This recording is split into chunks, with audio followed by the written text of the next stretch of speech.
Je vous ai jamais dit, mais j'adore Tim Burton. J'ai grandi avec la majorité de ses films et que j'ai connu quand même une période où il faisait beaucoup de films, surtout quand vers les années fin 90 et début des années 2000.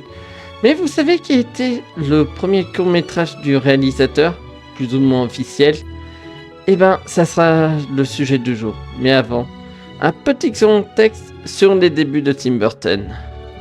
Après ses études à la California Institute of the Arts, où il attire l'œil de Disney pour ses Rocky et aussi son premier court-métrage où il a travaillé ensuite comme concept pour Tara Chaudron Magique et il travaillait également aussi sur Rox et Rocky.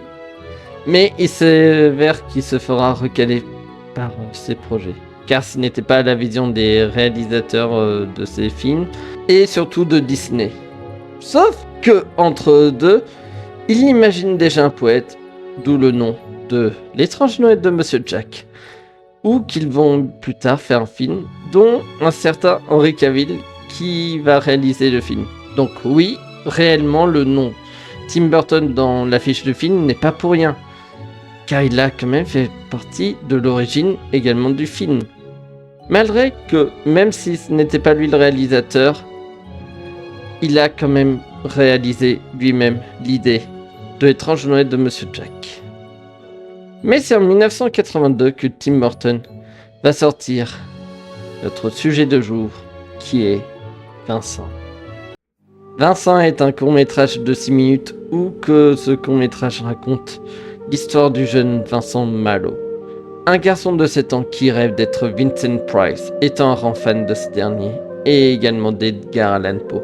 Il imagine des aventures gothiques comme transformer son chien en créature terrifiante, plonger sa tante dans une cuve de cire, et aussi pour l'imaginer en poupée, et qui s'imagine aussi que sa femme a été enterrée vivante.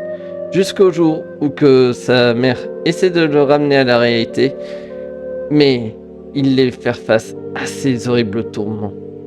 Ce qui amène Vincent dans une profonde folie entre tout ce qu'il a fait et tout ce qu'il a pu imaginer au travers de cette aventure. Pour au final finir en beauté sur un plan magistral, comme si c'était la fin d'un spectacle grotesque et magnifique. Et bon sang, qu'est-ce que j'aime ce court-métrage. Il est excellent et on sent vraiment Tim Burton pour sa passion, surtout pour l'expressionnisme allemand, qui est un grand fan du genre. Et quoi de mieux comme narrateur que son idole de jeunesse, Vincent Price lui-même, qui interpréta le narrateur. Et qui, étonnamment, le suivra jusqu'au bout de sa vie, car son dernier rôle était dans Édouard de Main d'Argent, avant son décès. Mais, en revenir au court-métrage Vincent, ça nous donne un talent vraiment magistral. Il avait interprété par Henry Virlogue, qui nous plonge dans l'ambiance du court-métrage. He likes to experiment on his dog Abercrombie in the hopes of creating a horrible zombie. So he and his horrible zombie dog could go searching for victims in the London fog. Il fait des expériences sur son chien aimable, dans l'espoir de créer un monstre épouvantable et de trouver avec ce sinistre vaurien des proies faciles dans le brouillard londonien. Que Tim Burton avait beaucoup d'inspiration dans ce court-métrage, comme Le Corbeau, ou encore La chute de la maison Usher de Edgar Allan Poe, ou même bien évidemment Frankenstein, qui d'ailleurs, il fera pareil pour son court-métrage Frankenweenie, et un peu plus tard en faisant un long-métrage de ce dernier. Et dire que l'animation est entièrement fait en stop motion, une technique qu'il utilisera très souvent dans différents films, surtout pour un film dont je vais peut-être en parler un jour, Les Noces funèbres, qui franchement est tout à fait magnifique. Mais il utilisa également aussi ce même procédé pour tout ce qui concerne l'animation dans ses courts-métrages. Mais pas que, il l'utilisera sur tous ses films, animation ou non. Ce qui est fascinant dans ce court-métrage, c'est qu'on sent la passion qu'il a pour le genre gothique, mais aussi qu'il utilise la symbolique de l'obscurité pour passer à différents mondes. Car oui, la lumière montre la réalité, mais quand on passe dans l'obscurité, ça montre un nouveau monde. Et aussi on voit les pensées malsaines de Vincent.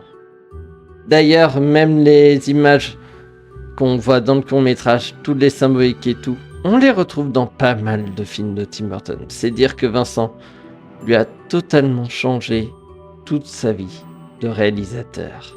Et pour conclure avec ça, je ne peux pas m'empêcher de sentir un petit côté autobiographique de la jeunesse de Tim Burton. Ça se sent que ça vient d'un sentiment de nostalgie de cette période. Étant le fait que le personnage de Vincent a un petit côté Tim Burton, surtout au niveau de sa coiffure, quand on voit des images de lui étant jeune. Bref, ce court-métrage est un de mes préférés, et je vous recommande de la regarder. Vous pouvez la regarder directement sur YouTube, ou si vous l'avez dans vos DVD et VHS, voire même avec les éditions Blu-ray, de L'étrange Noël de Monsieur Jack, qui même s'il a un peu mal vieilli, je dois l'avouer, il a quand même un petit côté de nostalgie, et aussi surtout une bonne ambiance qui, lui, n'a pas vieilli. Et qui montre à quel point que Tim Burton aimait ses créations et qu'il a ouvert à celui qui est aujourd'hui. Et qui continue toujours de nous faire rêver avec ses histoires macabrement fabuleuses.